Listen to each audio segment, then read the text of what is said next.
budaya positif di sekolah, di rumah, di dalam masyarakat. Nah, budaya positif itu ada, yang pertama ada perubahan paradigma belajar. Artinya kita ini harus selalu melakukan perubahan untuk menuju sesuatu yang lebih baik. Selanjutnya ada disiplin positif. Disiplin positif di sini banyak sekali contohnya ya Bapak Ibu semua. Dan itu sudah kita lakukan di sekolah kita. Kemudian ada motivasi perilaku manusia. Nah, nanti kita akan belajar lebih lanjut tentang motivasi perilaku manusia. Selanjutnya ada kebutuhan dasar. Nah, kebutuhan dasar itu ternyata masing-masing manusia itu memiliki 5 kebutuhan dasar yang harus terpenuhi. Selanjutnya ada posisi kontrol restitusi. Kemudian ada yang namanya keyakinan kelas. Nah, keyakinan kelas ini pasti di setiap kelas ada ya Bapak Ibu. Bu Yulis punya nggak keyakinan kelas? Punya. Punya, mantap ya. Kemudian ada yang namanya segitiga restitusi. Nah, segitiga restitusi ini adalah di mana kita menyelesaikan permasalahan. Artinya murid kita itu punya masalah, terus kita dapat menyelesaikannya menggunakan segitiga restitusi. Lanjut ya. Silakan Pak Ibu. Nah, ini yang pertama tadi ada yang namanya perubahan paradigma belajar.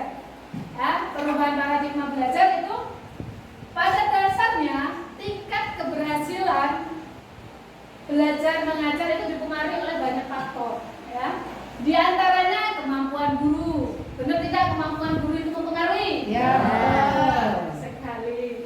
Yang kedua ada kemampuan dasar siswa. Benar atau tidak? Nah. Yang selanjutnya ada metode pembelajaran. Kita sebagai guru pasti selalu memiliki yang namanya metode pembelajaran. Selanjutnya pasti ada yang namanya materi. Menurut Bapak Ibu guru, ketika kita mengajar, kita sebagai guru harus paham dulu tidak tentang materi tersebut.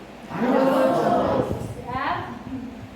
Selanjutnya ada sarana prasarana yang memadai yang jelas ya, untuk kita semakin maju, semakin inovasi untuk pendidikan. Selanjutnya ada yang namanya kreativitas.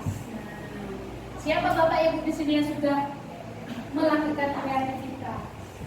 Pak Ibu pasti sudah kreativitas ya Pak Ibu ya. Nanti kita akan belajar lebih lanjut. Nah, selanjutnya ada alat evaluasi serta lingkungan yang kesemuanya merupakan satu kesatuan dan saling berkaitan yang bekerja secara terpadu untuk tercapainya tujuan yang ditetapkan. Jadi di dalam lingkup sekolah ini pasti kita akan memiliki tujuan yang sama. Betul tidak Bapak Ibu? Benar, tujuan sama. Makanya perubahan paradigma membawa perubahan mindset. Nah, mindset tahun lampau berbeda dengan tahun sekarang, ya. Menurut Bapak Ibu, apa perbedaannya tahun dulu sama tahun sekarang? Coba tulis. Ya. Artinya seperti ini. Kalau zaman dulu, tulis kalau lagi mau cecetan dengan suami dulu pakai apa? Surat. Oh, pakai kode saja. Artinya berbeda. Kalau sekarang sudah bisa pakai kode lagi. Sekarang pakai apa ya? Iya, pakai IT ya sekarang. Artinya apa? Mindset ini. Mindset dan perubahan mindset membawa implikasi operasional sejalan dengan tujuan yang akan dicapai. Kalau dulu Ibu Lismanita sudah cukup kirim surat kode-kodean. Ya. Telepati yuk. Ya. Saya ingin ketemu langsung telepati di sana. Tapi kalau sekarang semuanya sudah menggunakan canggih. IT. Makanya mindset kita untuk mengajar juga berbeda. Harus selalu diubah. Lanjut. Nah, disiplin positif dan nilai-nilai kebajikan universal. Nah, disiplin positif itu dalam rangka menciptakan lingkungan positif. Salah satu strategi yang perlu kita tinjau kembali adalah penerapan disiplin di sekolah. Apakah telah efektif? Apakah masih perlu ditinjau kembali? Apakah sesungguhnya arti dari disiplin itu sendiri dan apakah kaitannya dengan nilai-nilai kebajikan? Coba saya mau tanya nih, di sekolah ini sudah diterapkan belum disiplin positif ini? Sudah belum? Sudah. Ya, setiap sekolah, setiap organisasi pasti memiliki disiplin positif. Contohnya apa? Tidak terlambatkan disiplin positif. Kemudian selanjutnya, apakah arti disiplin itu sendiri? Nah, apa arti disiplin itu? Ya, artinya disiplin itu kita harus patuh terhadap peraturan. Artinya peraturan tersebut harus menuju ke arah yang positif, yang baik tadi ya. Sekarang pertanyaannya lagi, adanya disiplin tadi ternyata berkaitan dengan nilai-nilai kebajikan universal. Kaitannya apa kira-kira? Ayo, aku gerak. Kebajikan ini kan contohnya nilai-nilai yang baik, misalnya bertanggung jawab, berani, seperti itu kan.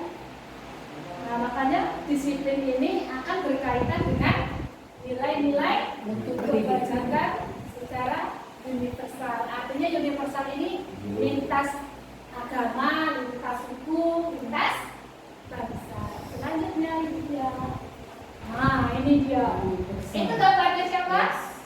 Hajar Dewantara. Ya, Ki Hajar Dewantara. Kata disiplin sering dihubungkan dengan hukuman, benar atau tidak? Benar tidak? Benar. Nah, biasanya siapa yang suka menghukum? Aku.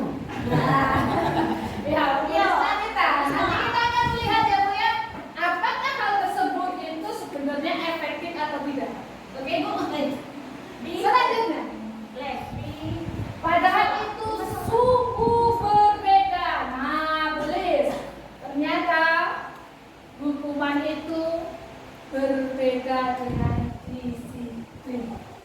Ibu, karena belajar tentang disiplin positif tidak harus dengan memberi hukuman. Nah, ini tugas kita sebagai guru. Ternyata untuk mendisiplinkan siswa itu, iya, pintar sekali ya Pak Ibu. Justru itu adalah salah satu alternatif terakhir. Itu tuh hanya alternatif terakhir. Dan kalau perlu tidak digunakan sama sekali. Ya Ibu Lis, besok jangan menghukum lagi. Ya, kita beda. Nah, ini pesan dari Ki Hajar Dewantara. Ki Hajar Dewantara menyatakan bahwa untuk mencapai kemerdekaan atau dalam konteks pendidikan kita saat ini, untuk menciptakan murid yang merdeka. Jadi sekarang ini apa-apa merdeka kok. Guru merdeka, sekolah merdeka, siswa juga merdeka. Kurikulumnya juga merdeka. Jadi untuk menciptakan murid yang merdeka, syarat utamanya adalah harus ada disiplin. Betul tidak? Kalau tidak ada disiplin, nanti terlambat semua siswanya ya. Disiplinnya juga harus kuat. Kemudian disiplin yang dimaksud adalah disiplin diri. Nah, yang memotivasi internal, artinya yang memotivasi disiplin itu adalah diri kita sendiri. Nah, sama dengan kita Bapak Guru hebat ya. Kalau kita terlambat, artinya kita tidak disiplin. Benar nggak Ibu Tia? Benar. Mau pengertian ya datang.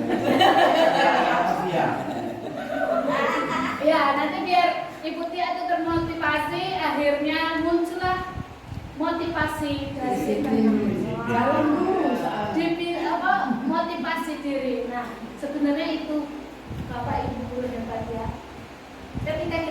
mengajar ke anak-anak atau ke murid kita itu sebenarnya adalah kita harus memunculkan motivasi diri atau motivasi intrinsik yang muncul dari anak itu sendiri. Kalau motivasi itu muncul dari anak itu sendiri, maka apa Pak? Maka anak tersebut akan disiplin dan bertanggung jawab atas dirinya sendiri. Benar. Kalau anak itu sudah muncul motivasi diri, dia tidak bakal terlambat, dia tidak mengerjakan tugas-tugas. Karena motivasi itu ada dalam diri sendiri. Beda lagi kalau motivasi itu muncul dari orang lain, misalnya penghargaan, sanjungan. Misalnya saya sanjung, ya misalnya bapak kepala sekolah dengan ibu dia, wah ibu dia luar biasa sekali hari ini pagi berangkat. Besoknya pagi lagi karena mau dapat sanjungan dari kepala sekolah. Kepala sekolahnya besok kesiangan, belok kesiangan. Karena tadi bukan motivasi dalam diri, tetapi motivasi orang lain. untuk mendapatkan Usia. sanjungan. Belajar itu. Tulis wanita, belajar motivasi diri dulu. Selanjutnya, nah, kebajikan tadi disiplin itu kaitannya dengan kebajikan. Jadi kebajikan adalah sifat-sifat positif manusia. Jadi manusia itu memiliki sifat-sifat positif. Kira-kira negatifnya ada nggak Pak? Ada. Tapi kita belajar yang positif-positif saja. Ya, di situ ada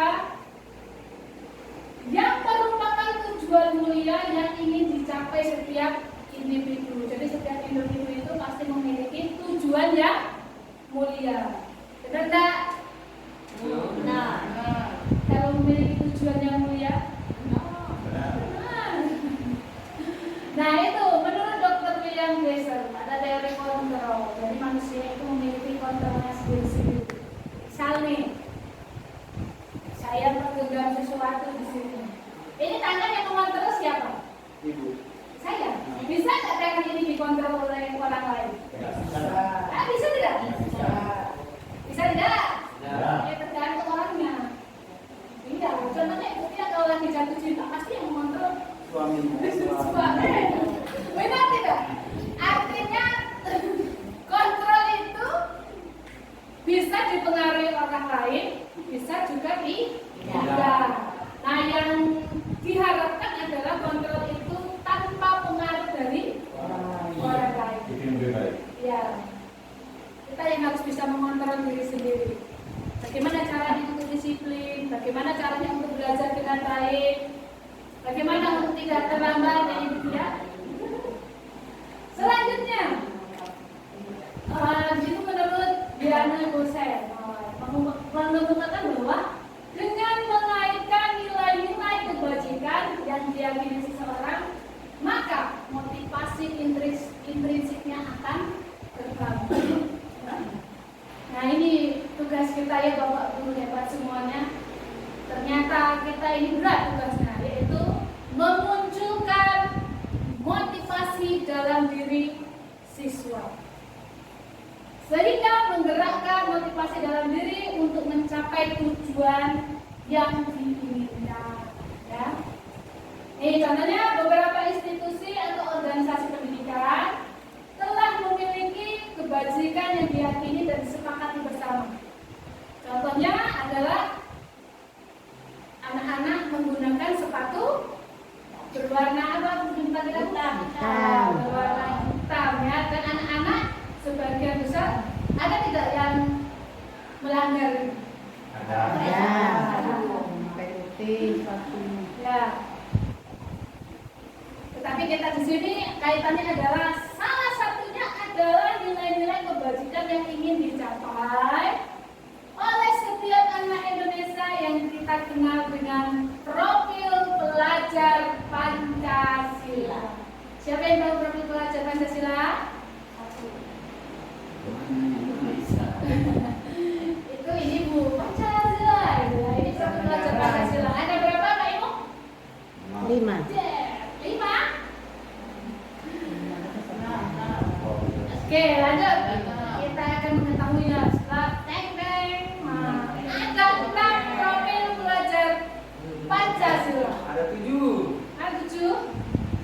Ada 6 ya.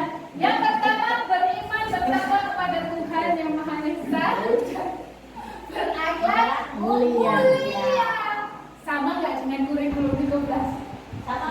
Sama. Kalau di kurikulum 13 itu dia yang tepuk PPK. Nah, itu kan ada karakter-karakter yang dibentuk itu ya. Nah, kalau yang sekarang ini kita harus membangun tentang ini tuh, profil pelajar Pancasila. Ya, Ibu siap-siap nanti menerapkan ini di kelas 1 ya, ya. Nah, beriman bertakwa kepada Tuhan yang Maha Esa dan berakhlak mulia ini contohnya apa? Ayo, Ibu apa contohnya?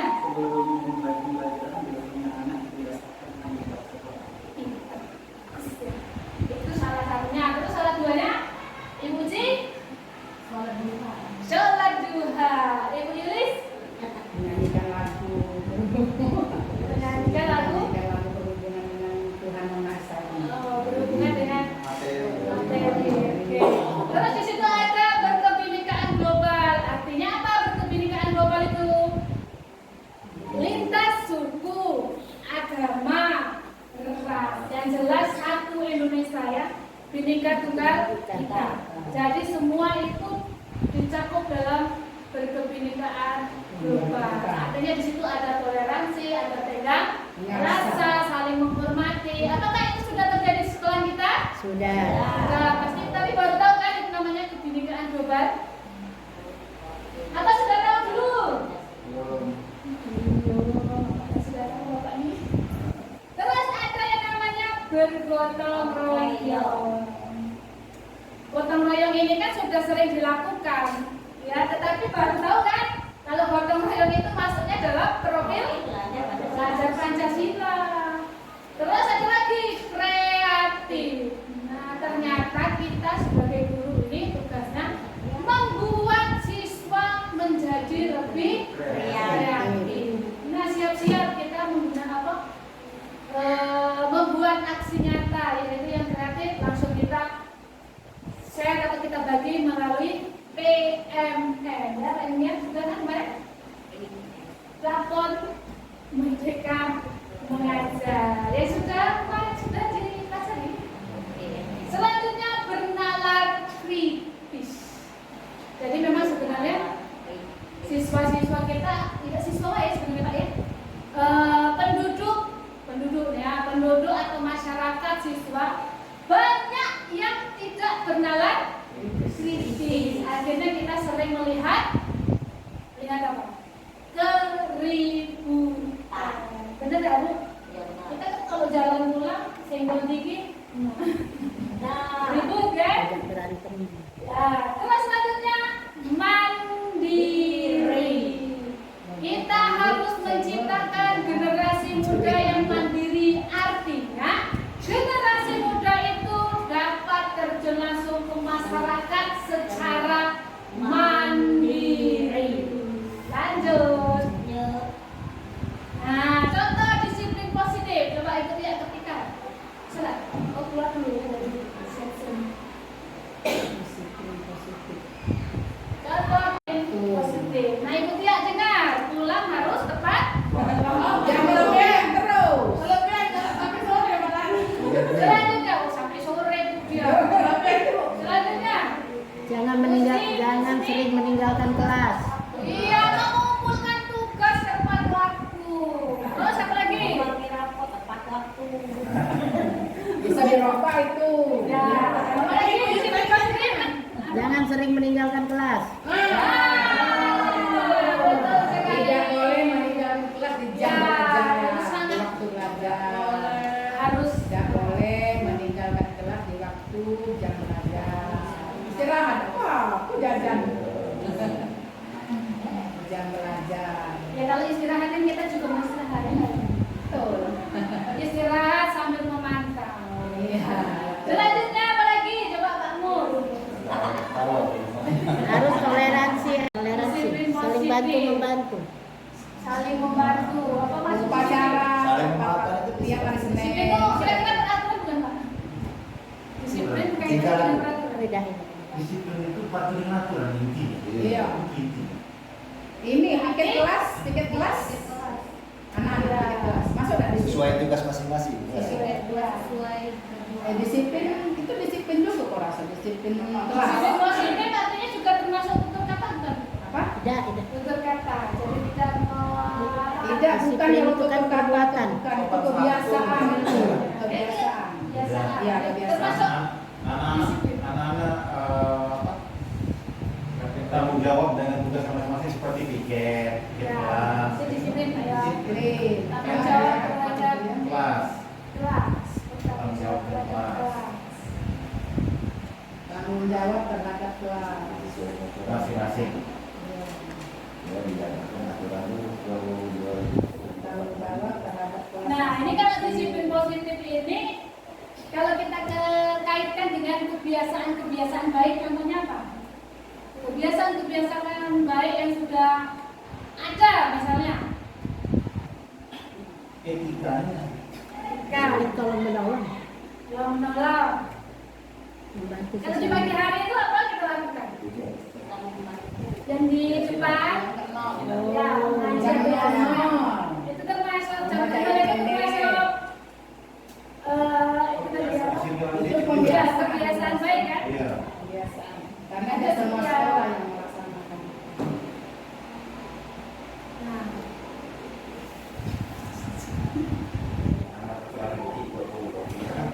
nah contohnya diterapkan di sekolah ya, contoh kebiasaan baik tadi. Nah itu kelas saya ya, kelas saya itu ada Sholat duha. sholat tuh. duha yang sekarang diambil alih oleh Pak Putra ya. Kemudian yang ini, klik dulu. Nah, itu juga termasuk kebiasaan Kebiasaan. baik ya. Ya, kebiasaan. Oke, yang selanjutnya. Kebiasaan positif. Nah,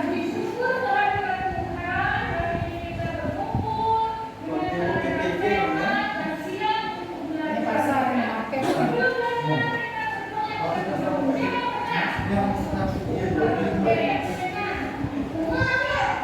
nah, semua siap. Berdoa.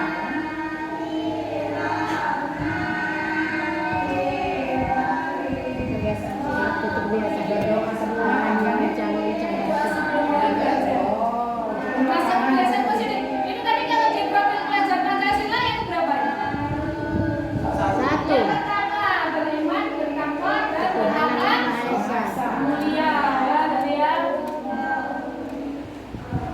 dan ini yang sudah sering dilakukan dan harus terus dilaksanakan.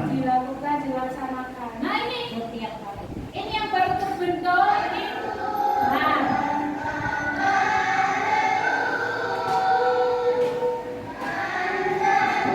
ini terjadi setiap pulang sekolah nanti ya. Jadi anak-anak pulang sekolah mereka akan iya selalu bersama.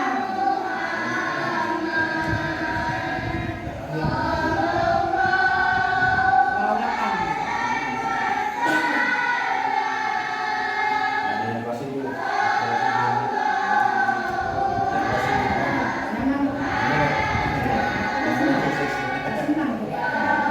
Ya ini kelas 6 cek kelas 2.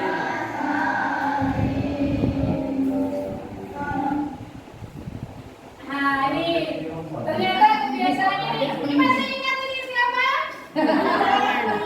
Ibu Amni. Ibu Amni ini sudah pensiun, artinya dari dulu sudah diterapkan kebiasaan baik. Nah itu yang hijau, yang hijau pojok itu siapa lah? Ini siapa lah ini? Yang hijau, jebak Yang hijau. hijau ini. Nah, Ibu Sumi, kenapa lah ada di situ, Bu? Lagi ngapain itu, Bu? Lagi. Saliman. Jadi kebiasaan baik itu, Saudara contohnya senyum, sapa, salam. Nah, itu sudah dilakukan ya, Bu ya, dari dulu ya, Ibu Sumi ya. Nah, itu. Ibu Anis. Nah, ini selanjutnya, ya sudah ini, masuk. Selanjutnya ini ada, Siram ini, wanita ini kegiatannya. nah, ini kegiatan bergotong royong. Hanya Anis Mata Rata. Ya, biasanya yang tulis wanita yang menggalakkan bergotong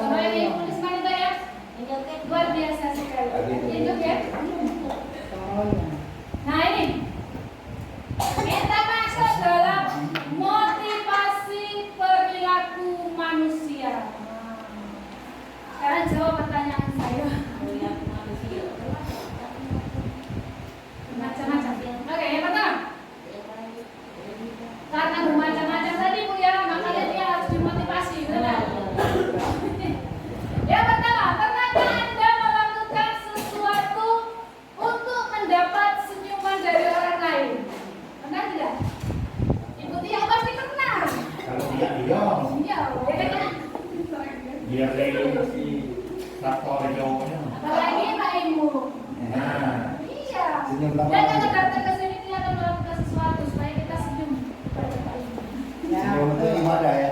Ya. Selanjutnya Terus yang lagi. untuk mendapatkan hadiah.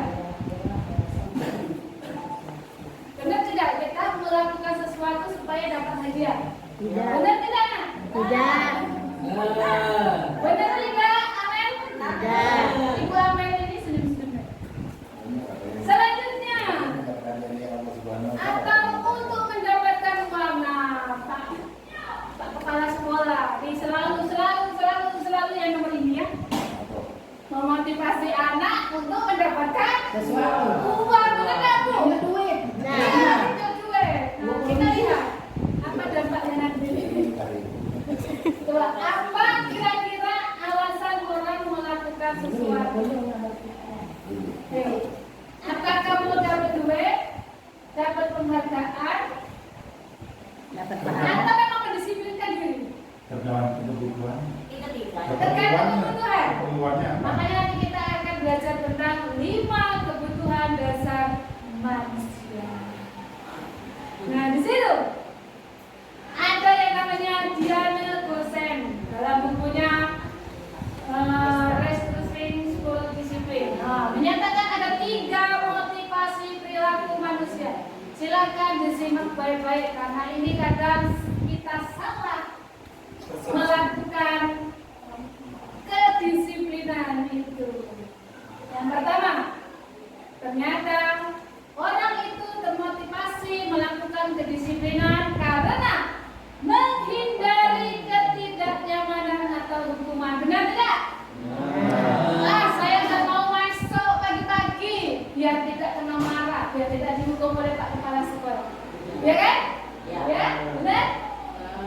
Apalagi Pak Ibu supaya tidak dihukum oleh Ibu KS baru. Nice.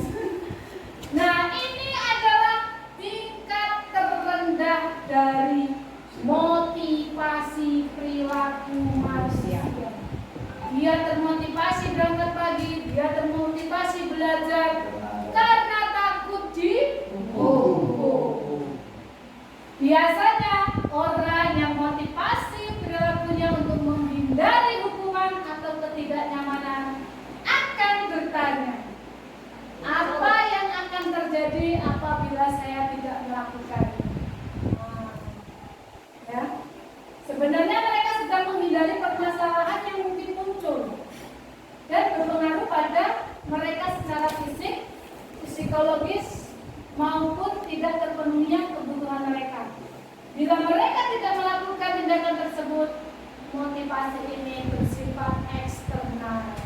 Artinya motivasi ini karena orang lain, ya dari luar diri. Terpaksa Ya. intinya. Artinya dia tidak akan pernah disiplin kalau tidak ada yang menghukum. Umpamanya Pak Musiar menerapkan, anak ini sudah terlambat besok saya hukum. Ketika Pak Musiar tidak masuk sekolah, Asik katanya. akhirnya murid-murid akan mengendor kan? Benar. Karena bukan motivasi dalam diri, motivasinya dia Pak Dari luar. Musiar. Itu. Selanjutnya, yang kedua, untuk mendapatkan imbalan atau penghargaan dari orang lain. Jadi sebenarnya Bapak Ibu ya, kalau kemarin saya belajar, wah pintar sekali ya Mak, kamu menjawabnya kasih bintang 1. Dia termotivasi mendapatkan banyak bintang. Nah ini dia penjelasannya. Ternyata saya baca buku apa ya, saya juga lupa buku itu. Pernah saya kirim ya tentang motivasi. Saya share ke dia waktu itu. Ternyata dia ini kalau memberi penghargaan itu sama aja dengan menyuap gitu ya. Ya, kebiasaan dulu kita makan suap.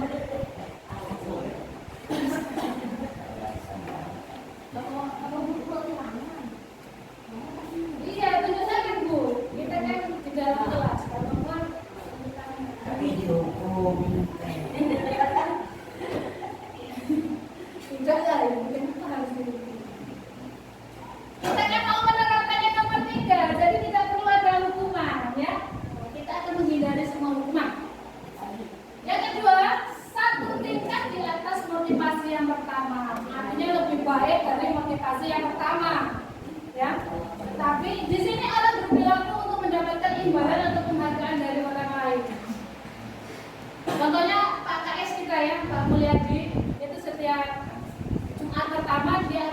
imbalan apa?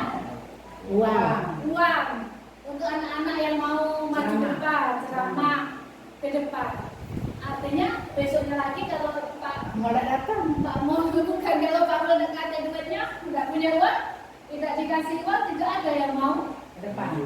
maju ke depan untuk berceramah karena tidak ada lagi imbalannya.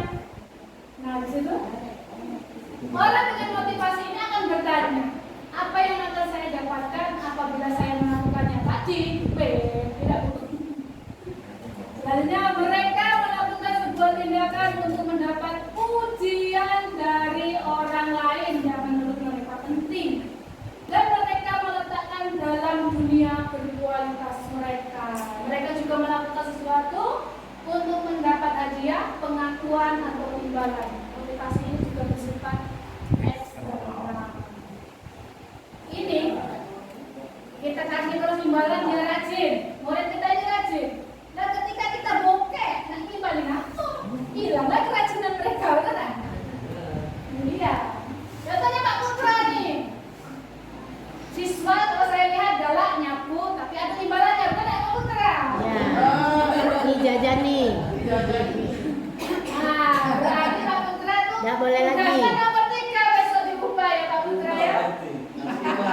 Iya. Lihat yang nomor 3. Yang nomor 3 ini untuk menjadi orang yang mereka inginkan dan menghargai diri sendiri dengan nilai-nilai yang mereka percaya. Artinya apa? Motivasi itu ada dalam diri. Saya akan menjadi guru yang baik, saya akan menjadi murid yang baik. Saya harus meningkatkan kualitas sekolah. Jadi motivasi itu ada dalam diri, bukan karena motivasi dari Hadiah. sekolah untuk mendapatkan apa? Nilai SKP yang tinggi ya Bapak Ibu sekalian, betul tak Pak? Dan tujuan. Nah, orang dengan motivasi ini akan bertanya, akan menjadi orang yang seperti apa ya jika saya melakukannya? Mereka melakukan sesuatu karena nilai-nilai yang mereka yakini dan hargai. Dan mereka melakukan karena mereka ingin menjadi orang yang melakukan nilai-nilai yang mereka hargai tersebut. Ya, ini adalah motivasi yang akan muncul, yang membuat seseorang memiliki disiplin positif. Karena motivasi berperilakunya bersifat internal, ada dalam diri. Sendiri. Contoh murid kita yang tidak pernah terlambat, artinya ada motivasi dalam diri dia. Dia bangun sendiri tanpa dibangunkan oleh orang tua, dia pagi-pagi sudah hadir. Dan motivasi itu juga muncul ketika kita lihat tanpa kita suruh langsung siap-siap untuk Ngaji. ngaji. Tapi ada juga yang diteriaki, benar tak Pak Putra? Iya. Ayo cepat. Nah itu termasuk motivasi dalam diri murid itu sebenarnya belum muncul ya. Tugas Pak Putra, Pak Ibu dan kita semua untuk memunculkan tadi motivasi diri ya Ibu Surya, termasuk kita harus memiliki motivasi diri ya. Selanjutnya, nah ini menurut Anda dari ketiga jenis motivasi tadi, motivasi manakah yang saat ini paling banyak mendasari perilaku murid kita? Yang mana? Yang nomor 2. Nah ini nomor 1, ini nomor 2. Berarti SD 136 itu nomor 1. Karena takut dihukum. Kalau yang di sini kata Ibu Yusmani tadi nomor Imbalan. 2. Karena ada Iya. imbalan. Karena apa? Nah, sekolah sekolah. Keduitan kami itu. Kabur bukan itu salah. Iya, itu ya. Ternyata Bapak Ibu guru hebat, saya juga baru tahu kalau di sini.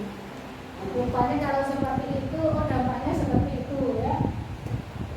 Artinya apa? Susah kita untuk melakukan atau memunculkan motivasi intrinsik tadi dalam diri. Susah nggak Pak? Susah. Dan itu harus bekerja keras. Makanya tadi kaitannya dengan profil belajar Pancasila. Lanjut. Nah ini contoh yang sering kita lakukan, selalu memberi penghargaan, hadiah dan imbalan. Betul nggak Bapak Ibu? Iya, akhirnya motivasinya. Nah, motivasinya anak kita yang Dia mau kalau ada hadiahnya baru Pokoknya tanggal ikut. 5 itu sudah beres ya. Iya, lanjut. Karena Ternyata motivasi-motivasi itu untuk bukan memenuhi dia gitu waktunya. kebutuhan dasar manusia. Contoh kasusnya, kelas 2 siapa? Ibu Yusnani kelas 2. Ini kan Ibu Ambar ya. Ibu Ambar, guru wali kelas 2A di SD Perintah Hati. Sedang bingung menghadapi ulah salah satu murid di kelasnya, namanya Doni. Beberapa anak di kelas 2A telah datang padanya dan mengeluh. Doni yang sering sekali meminta bekal makan siang mereka dengan paksa. Ada nggak bu kelas 2 yang suka? Alhamdulillah nggak ada. Alhamdulillah ya, sekolah kita nggak ada. Jika Anda menghadapi situasi seperti Ibu Ambar, apa yang akan Anda lakukan? Ayo, apa yang harus dilakukan? Menasehati. Bu gurunya menasihati, Terus memarahi, Dan menasehati oh, baik. menasihati, ya, oh, kemudian oh, mencari akar permasalahan. Kenapa dia melakukan hal tersebut? Oke, apa lagi? Itu Siti itu. Pakai jajan dengan mamanya. Memberikan solusi. Siti itu. Nah, Siti. Siti aja Susi. Sophia Wiranti. Siti. Oh, kenal ya Siti ya? Siti Nahar. Bukan yang kelas 1. Kita minta dia dengan wali murid kita lah, mintanya. Minta duit dia di depan sana. Selanjutnya menurut Anda, kira-kira apa alasan Doni melakukan itu? Kenapa? Kira-kira Doni? Kenapa? Kebutuhannya tidak terpenuhi. Iya, karena kebutuhan dasar si Doni itu tidak terpenuhi. Jadi dia Makanya mencari dia keluar. benar sekali, Gus. Dia akan mencari-cari. Lanjut. Nah, ini dia. Kalau kebutuhan dasar Ibu Ismanita kita sudah tahu Ya, semua ya. tahu. Ya. Dia kebutuhan batinnya yang tak terpenuhi. Iya, benar ya. Kebutuhan batinnya yang tak terpenuhi. Iya. Kebutuhan Nah, ini kebutuhan Bu Ismanita ada di tengah-tengah tuh yang warna putih. kami Bertahan. Untuk bertahan. hidup. Jadi manusia itu akan memenuhi kebutuhan untuk bertahan hidup. Makanya kadang terjadi ya bodong-bodong, apa lagi Pak? Pegang. Karena dia akan memenuhi kebutuhan yang di tengah-tengah itu tentang bertahan hidup itu. Daripada mati hari ini lebih mati besok. Tapi ternyata manusia juga butuh kasih sayang dan rasa diterima ya nggak tulis? Ya. Oh. Dari Cari tulis ya, siapa yang bisa memberikan kasih sayang dan rasa diterima tulis nama. Minta baik dengan sebelah tuh. Kasih sayang. Ya, ternyata murid kita, nah Bu Melia nanti Siti ini kembali lagi kita ke Siti. Siti itu kurang kasih sayang dan rasa diterima, benar nggak? Nah, Nah, benar ya? Pertama dia sudah tidak disayangi oleh Orang tuanya. bukan orang tuanya kan cuma satu jadi mamanya lagi. Benar ya kemarin orang tuanya. Nah ini dia itu sebenarnya Ibu Mira ya sebenarnya dia butuh kasih sayang dan rasa diterima oleh kita semua guru-guru di sini. Makanya dia kan selalu melakukan hal itu ya, apa namanya dia mendekat, tiba-tiba mendekat lama-lama nempel ya. Karena dia itu sebetulnya itu butuh kasih sayang dan rasa diterima. Iya. Selanjutnya ada kebutuhan kebebasan. Kadang murid kita itu di kelas ribut kan, nah, ribut lah ini, artinya mereka itu sebenarnya butuh untuk Kebebasan. bebas. Karena kita mengutang dia, kamu harus A, kamu harus B, kamu harus C. Nah, akhirnya dia tertekan, merasa tidak bebas. Akhirnya melakukan kesalahan. Misalnya apa? Kalau pengen bebas tadi, tiba-tiba ngambil kertas, ditumpuk dan pakai. Nah, timbullah permasalahan karena mereka merasa tidak bebas. Selanjutnya kesenangan. Ternyata saat kita belajar murid itu juga butuh kesenangan. Pak Ibu kalau ngajar sudah muncul kesenangan belum di kelas? Waduh, gitu ya. Ternyata mengajar itu harus menyenangkan. Kalau olahraga pasti menyenangkan terus Pak ya? Jelas. Iya, jelas. Biasanya kalau adik kelas ini yang kadang-kadang tidak menyenangkan. Apalagi pelajaran matematik. Iya. Dunia. Makanya mulai sekarang motivasi diri dong, motivasi intrinsik dalam hati diri kita ini sebagai guru. Bagaimana kita harus memunculkan rasa kesenangan di dalam kelas. Ya Ibu Lismanita, munculkan rasa kesenangan itu. Udah kunci jawaban. Masa senang mereka ya. Selanjutnya, satu lagi. Selanjutnya penguasaan. Nah ini tadi yang saya sharingkan dengan Pak Musia ya tentang penguasaan. Jadi ternyata murid itu juga pengen merasa berkuasa dia. Makanya kita kasih penguasaan juga. Misalnya satu soal, agar kita langsung tunjuk teng. Akhirnya tidak ada yang berkuasa untuk menjawab. Karena telunjuk sakti kita main, ya kan? Ciang, gitu. Yang bagusnya siapa bisa? Ya, benar sekali Bu. Akhirnya mereka memiliki kuasa, ya. Saya. Ya, benar. Nah ini biasanya yang akan menunjuk saya adalah lah. Benar kan Bu? Iya. Pasti kelas Ibu itu mantap sekali karena ada lalang. Lanjut. Nah ini selanjutnya ada yang namanya posisi kontrol. Ibu jangan terlalu fokus dengan huruf T atau ya Ibu ya. Posisi kontrol restitusi. Jangan sampai salah ngomong ya. Dan itu uang lain. Maksud saya kan tadi saya sudah kasih tahu Ibu jangan fokus terhadap T atau M. Yang pertama, ternyata kita tuh restitusi ini adalah penyelesaian masalah ya. Jadi ketika kita menyelesaikan masalah itu pertama kita bisa sebagai penghukum, benar tidak? Ibu juga karena kalau saya lihat ini Ibu terus yang jadi posisi. Kopinya enggak. Ya kan, Ibu mengakui ya Bu, mantap Bu ya. Nyala lagi. Yang kedua, pembuat merasa bersalah. Artinya orang tadi itu yang bersalah tadi, misalnya si Amel sudah melanggar peraturan keyakinan kelas, ya kita memang tidak menghukumnya, tetapi kita selalu membuat hati dia merasa bersalah. Misalnya, iya nak kau Mel selalu saja membuang sampah sembarangan. Nanti lagi ketemu lagi.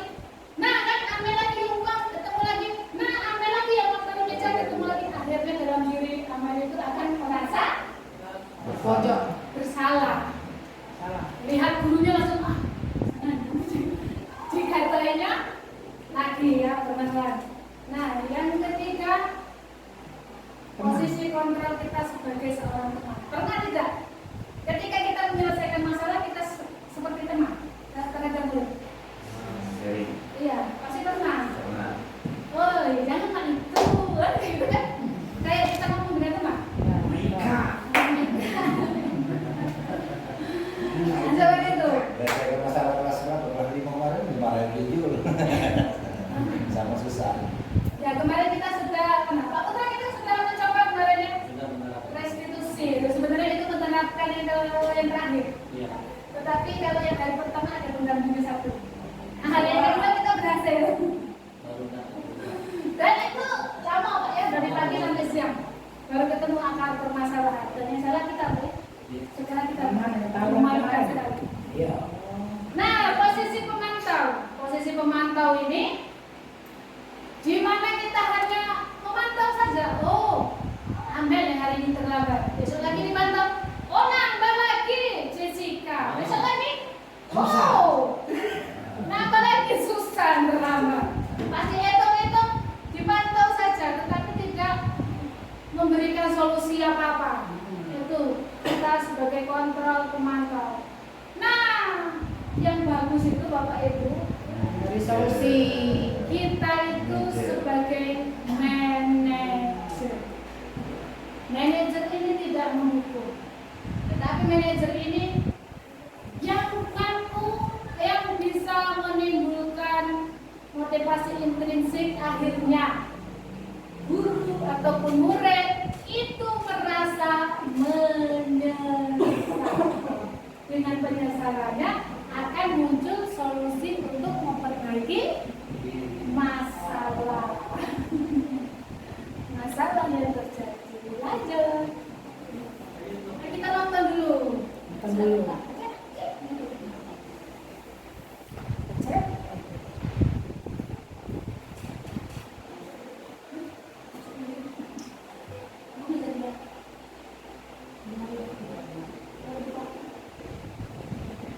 Es krim tumpah. Itu.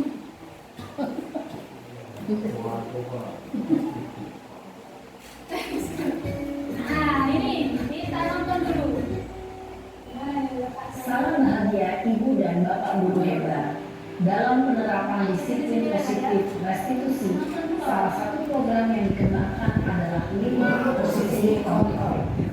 5 posisi kontrol dalam restitusi adalah proses perjalanan seorang pendidik agar dapat mengenali dirinya. Pada video kali ini, kita akan membahas tentang 5 posisi kontrol yang dikembangkan oleh Daya Bosan dan contoh penerapannya.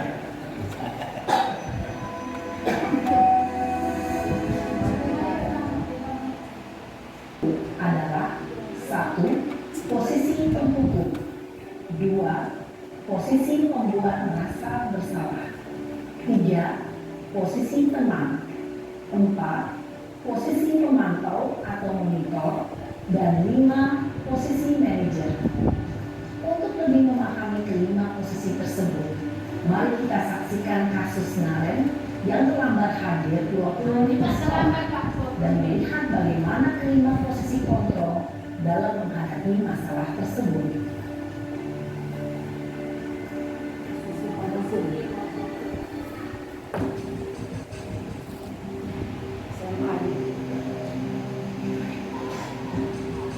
Sebelum dulu ada Ibu Guru. Guru kan.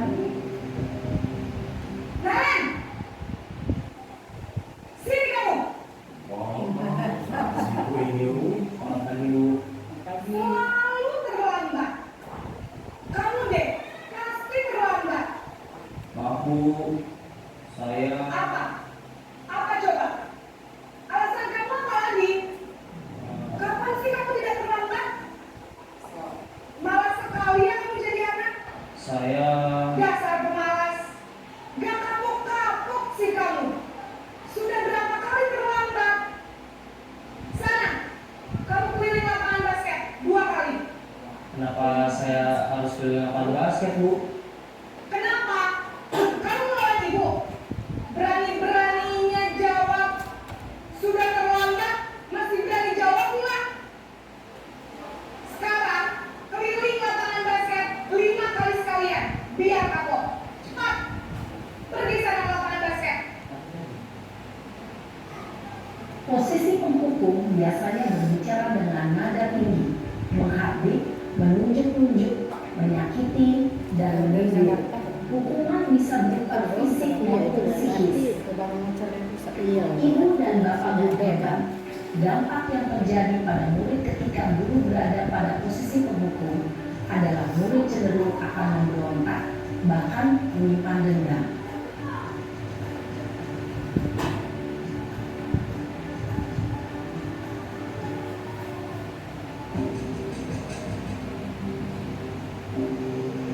Kemarin tadi.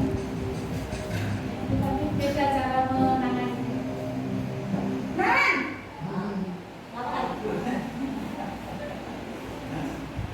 Selamat pagi Bu. Naren. Kamu kenapa terlambat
merasa tidak berharga, dan tidak sanggup membahagiakan orang lain.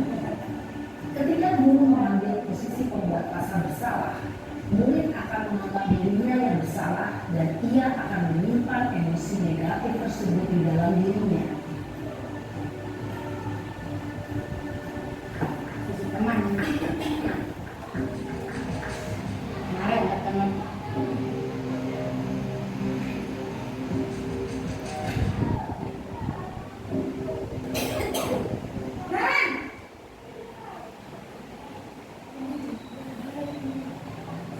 Selamat pagi Bu. Wah, sudah jam berapa ini nak? Terlambat lagi ya sayang. Iya Bu, habis ibu saya belum membangunkan saya Bu. Kamu mau menyalahin kamu.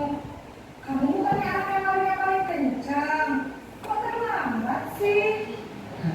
Iya Bu, saya memang terlambat bangun tadi. Jadi biarpun saya lari kencang, tetap gak tersenjar Bu. Ya sudah sana. Nanti lain kali larinya lebih kencang lagi ya. Biar gak terlambat lagi. Bikin seneng ibu demi ibu. Bisa kan? Bisa lah Bu. Ya sudah sana masuk kelas. Ibu beresin urusan absen kamu. Kamu ini ada-ada saja. Dalam posisi teman, guru berbicara dengan nada suara ramah, akrab, cenderung bersenda gurau untuk menjaga suasana tetap santai.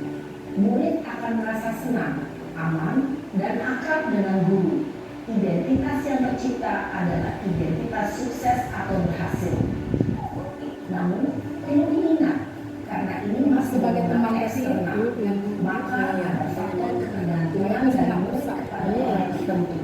Di sini, guru absennya, sehingga di lain waktu, murid bisa berperilaku baik, namun hanya kepada orang-orang tertentu saja.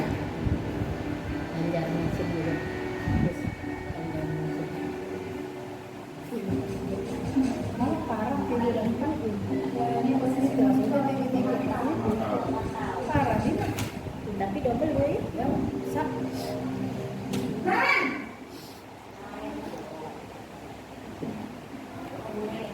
Selamat pagi Bu. Nah, Ren, apa peraturan sekolah kita tentang jam berapa kita harus masuk sekolah, nak? Kita harus di sekolah jam 7. Iya, betul. Sekarang sudah jam 6 tahun. Kamu sudah tahu konsekuensinya jika terlambat hadir. Paham Bu, saya harus tinggal kelas pas jam istirahat selama 20 menit. Iya, benar. Konsekuensinya demikian. Jadi nanti jam 9.30 pas istirahat, kamu harus tinggal di kelas, kerjakan tugas tambahan untuk ketertinggalan kamu, ya? Baik Bu. Posisi pemantau mengandalkan penghitungan atau data untuk mengontrol murid.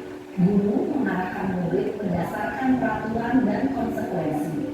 Seorang pemantau menunjukkan bahasa tubuh dan ekspresi wajah yang datar dan cenderung formal. Manajer. Nah ini yang harus kita lakukan. Manajer ini. Ya. Jadi seorang manajer.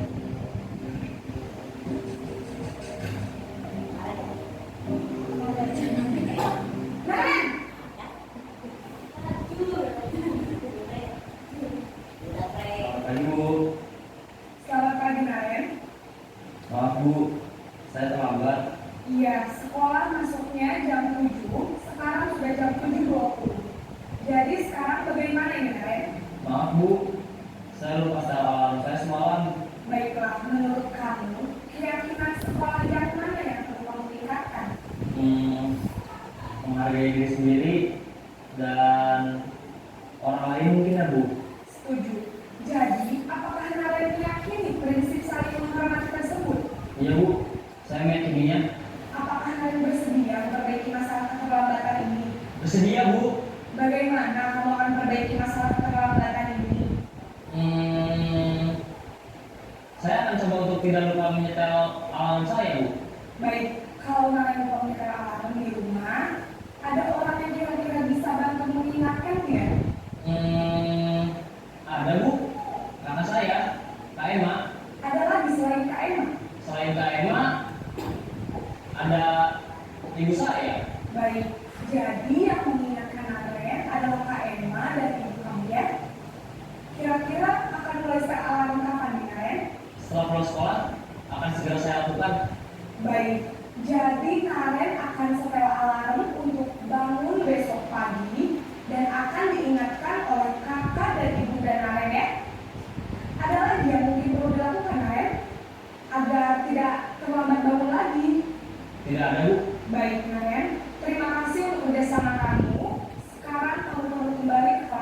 refleks. Baik Bu, terima kasih.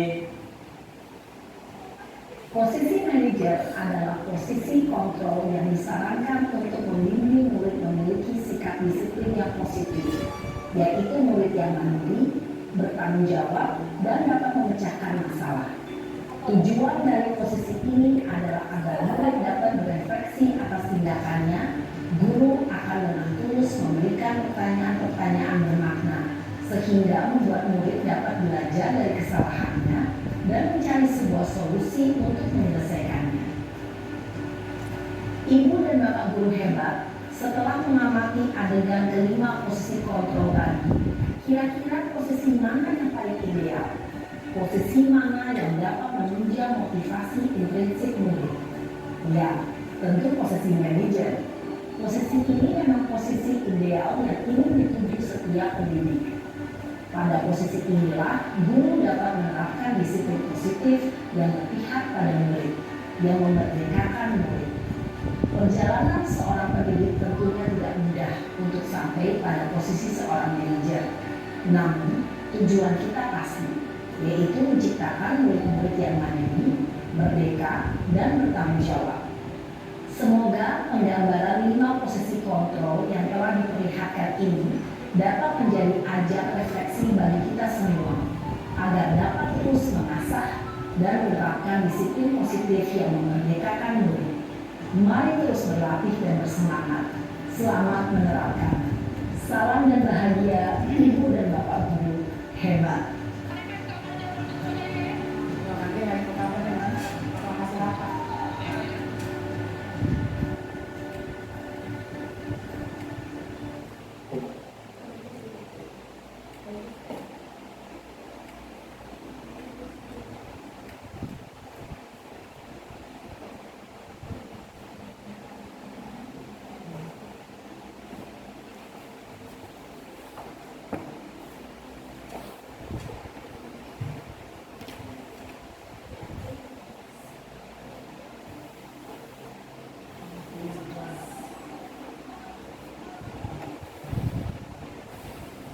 Nah, dari video tadi Bapak Ibu semua, dari kelima posisi kontrol artinya yang baik untuk diterapkan itu yang mana? Yang 5. Ya, yang kelima yang manajer. Artinya apa? Kita harus bersama-sama untuk Menyelesaikan. menerapkan yang kelima. Nah, sekarang kita lihat tentang keyakinan kelas. Nilai-nilai keselamatan atau kesehatan inilah yang kita sebut sebagai suatu keyakinan, yaitu nilai-nilai kebajikan universal yang disepakati secara tersirat dan tersurat lepas dari latar belakang suku, negara, bahasa maupun agama. Jadi kita itu sebenarnya sebelum memulai pembelajaran di awal tahun kita harus melakukan atau membuat yang namanya keyakinan kelas. Nah, keyakinan kelas ini siapa yang membuatnya? Guru dan murid secara bermusyawarah dan berdiskusi. Apakah yang sudah dilakukan Pak Ibu? Belum. Nah, dengan adanya keyakinan kelas itu mudah-mudahan muncullah disiplin positif yang tadi. Nah, keyakinan kelas itu harus yang pertama bersifat lebih abstrak daripada peraturan yang lebih rinci dan konkret. Artinya apa? Antara keyakinan kelas dan peraturan itu beda. Ya. Selanjutnya keyakinan kelas berupa pernyataan universal. Artinya pernyataan universal itu menyeluruh lintas agama, lintas suku dan sebagainya. Selanjutnya pernyataan keyakinan kelas senantiasa dibuat dalam bentuk positif. Ada nggak keyakinan kelas itu dalam bentuk negatif?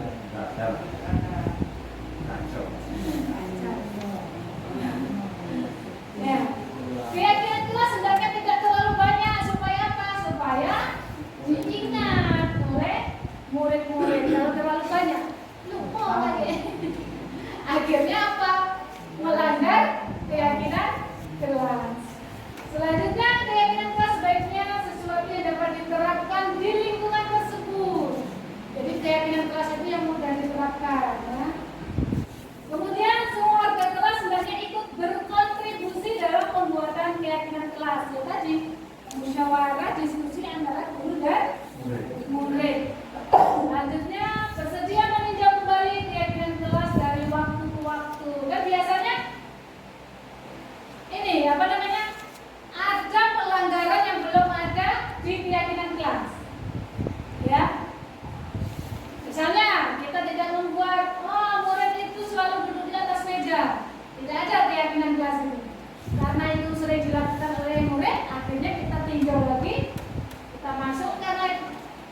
poin tersebut di keyakinan kelas.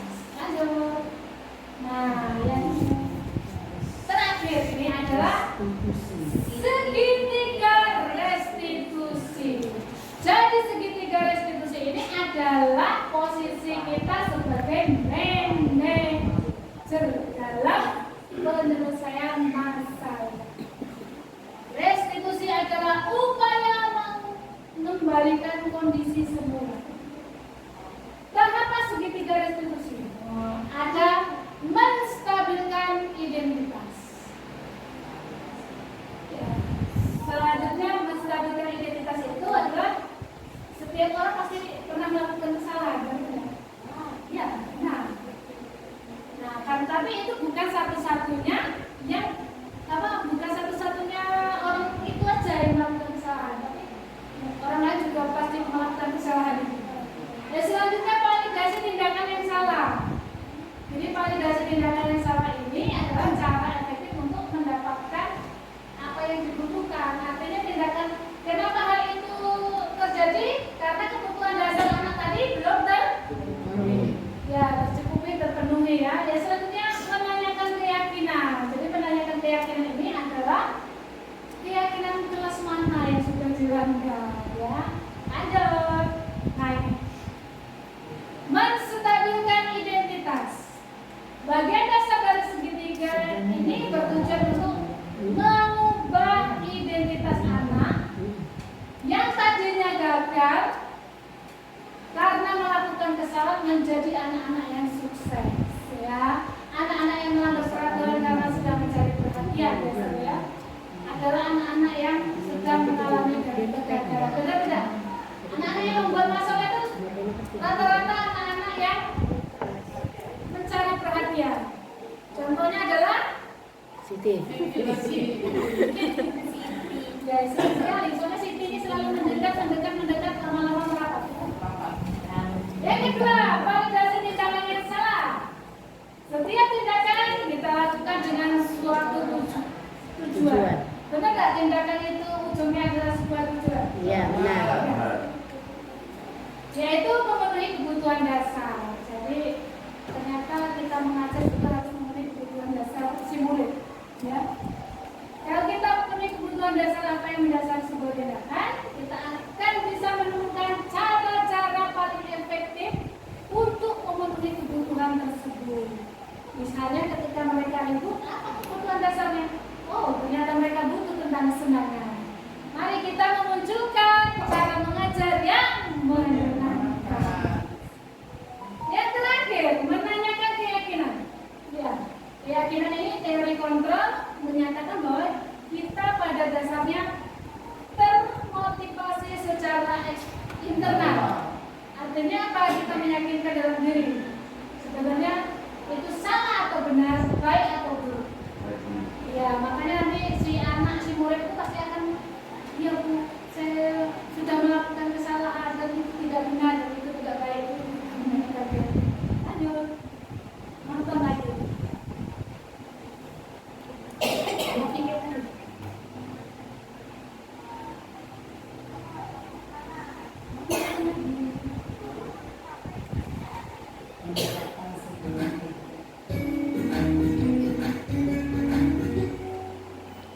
Salam dan bahagia Ibu dan Bapak guru hebat. Pada video kali ini kita akan membahas tentang salah satu program disiplin positif yang diterapkan di lingkungan sekolah yang dikenal dengan nama restitusi.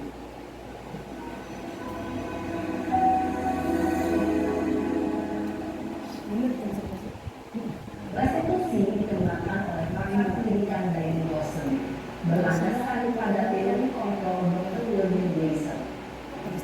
Segitiga restitusi adalah suatu proses dialog yang dijalankan oleh guru atau orang tua agar dapat menghasilkan murid yang mandiri dan bertanggung jawab. Pada saat guru di posisi manajer, aspek yang dikembangkan adalah motivasi nilai kebajikan dan ini menjadi sebuah kebiasaan positif yang akhirnya membentuk karakter. Proses dialog ini terdiri dari 3 langkah yang digambarkan pada ketiga sisi pada segitiga restitusi. Sisi pertama adalah menstabilkan identitas. Sisi yang kedua ada tervalidasi tindakan yang salah. Dan sisi yang ketiga adalah merasakan keyakinan. Kemudian Bapak Guru berikut ini akan menunjukkan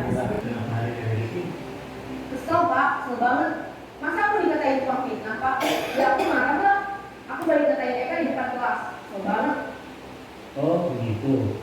Ya pasti kamu marah dan kesal. Bapak juga akan marah apabila ada yang menuduh Bapak seperti itu. Kemudian pada saat itu kamu melakukan apa? Ya saya langsung nakain Eka Pak. Kesel banget. Saya bentak-bentak dia depan teman-teman lain. Oh begitu. Pasti kamu melakukan seperti itu karena suatu alasan tertentu kan? Iya lah, masa saya diam saja Pak. Ya saya bela diri lah. Masa saya dituduh tukang fitnah? Ya wajar lah. Mempertahankan harga diri itu sesuatu yang penting buat kamu. Untung kamu tidak lagi gagal lagi. Hanya membentak-bentak. Iya Pak. Untung saya masih bersabar dan hanya membentak saja. Sudah gemes padahal saya pasti bela diri lah. Ya pasti ya. Tapi kamu memilih untuk tetap bertahan dan bersabar. Kamu memilih untuk tidak berbuat lebih parah lagi. Nah, sekarang coba kita lihat lagi tindakan kamu yang bentak-bentak Eka di kelas. Tindakan kamu itu kira-kira sesuai dengan keyakinan kelas atau prinsip kamu tidak? Enggak lah Pak. Capek Pak jadi pemarah. Jadi keyakinan atau prinsip mana yang kurang sesuai dengan keinginan kamu? Ya saya sebenarnya sangat menghargai orang lain. Mungkin saat ini saya menjadi emosi. Jadi tidak menyimpan kami. Kamu meyakini tidak? Menghargai orang lain itu penting buat kamu. Yakin lah Pak. Iya, setuju. Kita harus saling menghargai. Namun ada juga keyakinan yang kita sepakati yang perlu kita jalankan apabila kita sedang marah, kan? Ya saya bisa lebih proaktif, mulai dengan diri sendiri. Saya bisa jadi lebih sabar, mengambil waktu jeda untuk berpikir mau apa selanjutnya. Kira-kira kamu bersedia memperbaiki masalah ini tidak? Sedia Pak. Kalau kamu memperbaiki masalah ini, kamu akan menjadi orang seperti apa? Saya akan menjadi orang yang bertanggung jawab kali ya Pak. Dan senantiasa proaktif. Iya. Menurut kamu, bagaimana rasanya menjadi orang seperti itu? Ya nyaman lah, bangga bisa bersabar dan menahan diri. Baiklah kalau begitu. Yuk kita pikirkan bagaimana memperbaiki masalah ini.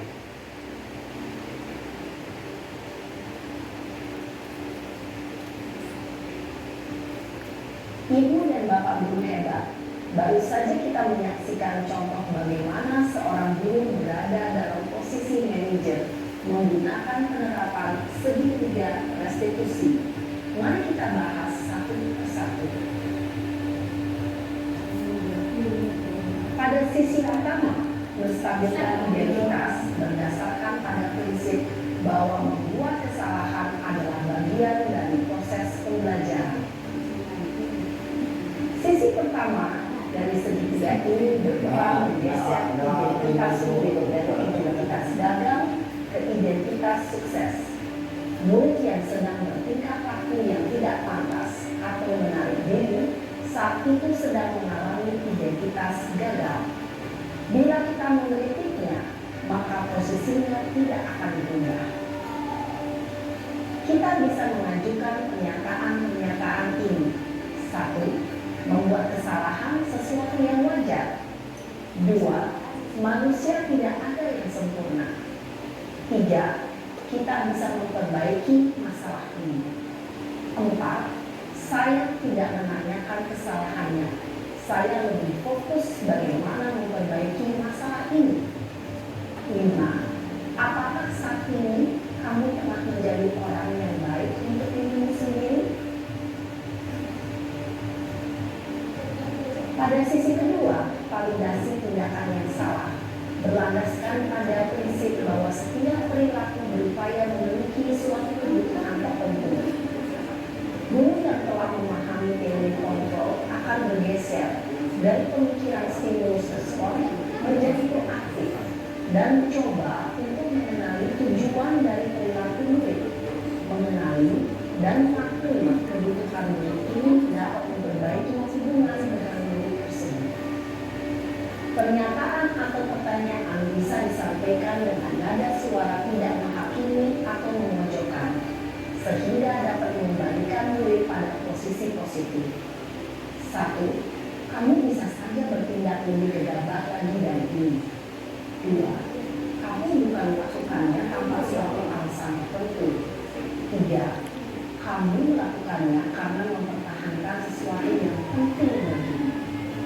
4. Mungkin kamu bisa mempelajari suatu perilaku baru yang lebih efektif.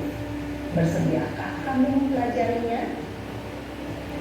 Selanjutnya, kita akan simak sisi terakhir, yaitu menanyakan keyakinan. Teori kontrol menyatakan bahwa pada dasarnya kita termotivasi secara implisit. Pada saat perilaku yang salah telah divalidasi dan identitas sukses telah stabil, maka murid telah siap mengaitkan keyakinan-keyakinannya dengan tindakannya yang salah, dan pemikirannya telah bergeser ingin menjadi orang yang dituju. Pertanyaan-pertanyaan ini dapat mengaitkan keyakinan-keyakinan yang dianut murid. 1. Sebagai keluarga atau kelas, apa yang kita yakini? 2. Nilai apa yang telah kita sepakati? 3. Seperti apa gambaran sebuah kelas yang ideal bagi kami? 4. Kamu ingin menjadi orang seperti apa?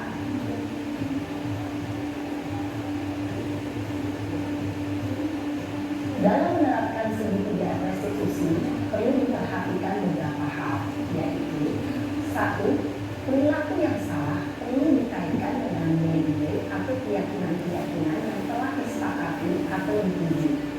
2. Kesediaan orang yang melakukan kesalahan untuk memperbaiki masalah. 3. Pemecahan masalah sebisa mungkin relevan atau memiliki hubungan dengan masalah yang ada.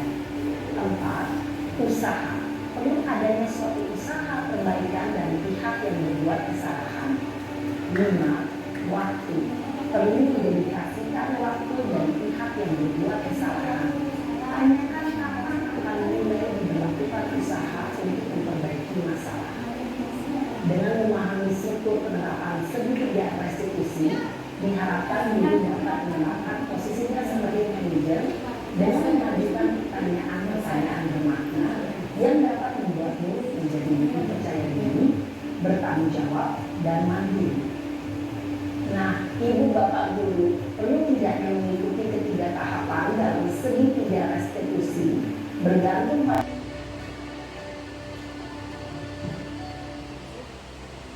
Nah, itu tadi ya Bapak Guru hebat semuanya.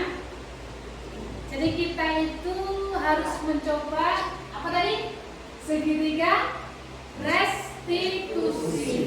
Kira-kira bisa tidak kita lakukan Bapak Ibu? Insya Allah. Kalau bisa ya, kita semangat, kita sama-sama untuk dapat melakukannya. Nah, ini contoh yang sudah saya lakukan. Ayo. Nah, ini dia. Silakan dia. Ini contoh dari segitiga restitusi yang dilakukan oleh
terlambat.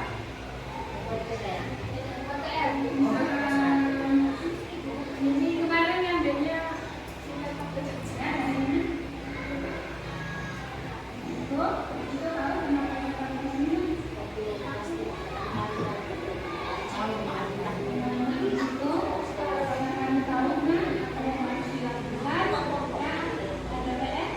Ada yang ngerti bocornya. Nah, marah. Benar sekali ya Nak ya. Nah sekarang kira-kira bagaimana Nak Michika supaya mendapatkan nilai KDPR?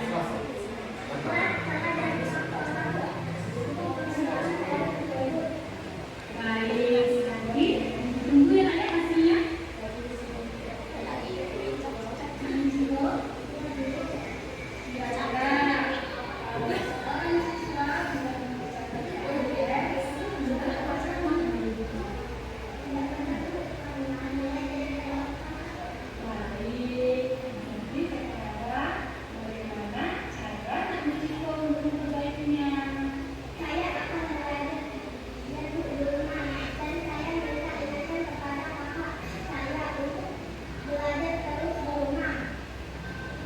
Ah, sambung ya.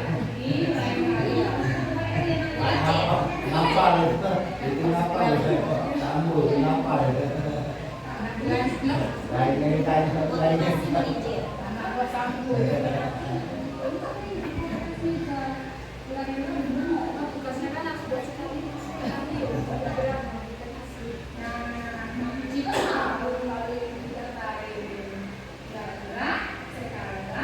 Bagaimana Nak Michika mau memperbaikinya?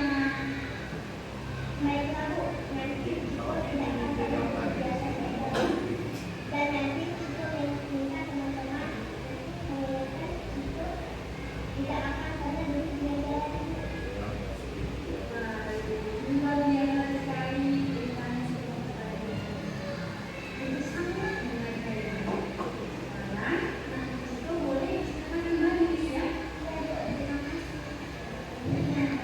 Itu dikirim kemana? Di Jakarta.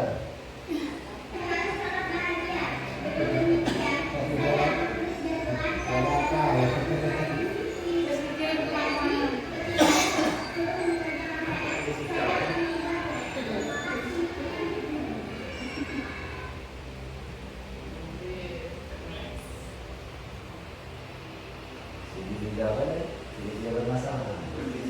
Segitiga restitusi Pak. Nah jadi Bapak Ibu itu tadi video terakhir kita sebagai apa namanya penerapan dari segitiga restitusi. Akhir kata tadi terima kasih karena sudah mau hadir dan yang jelas mari kita bersama-sama untuk melakukan segitiga restitusi di sekolah kita tercintai SD Negeri 140. Terima kasih Bapak Ibu guru hebat semuanya. Selamat siang.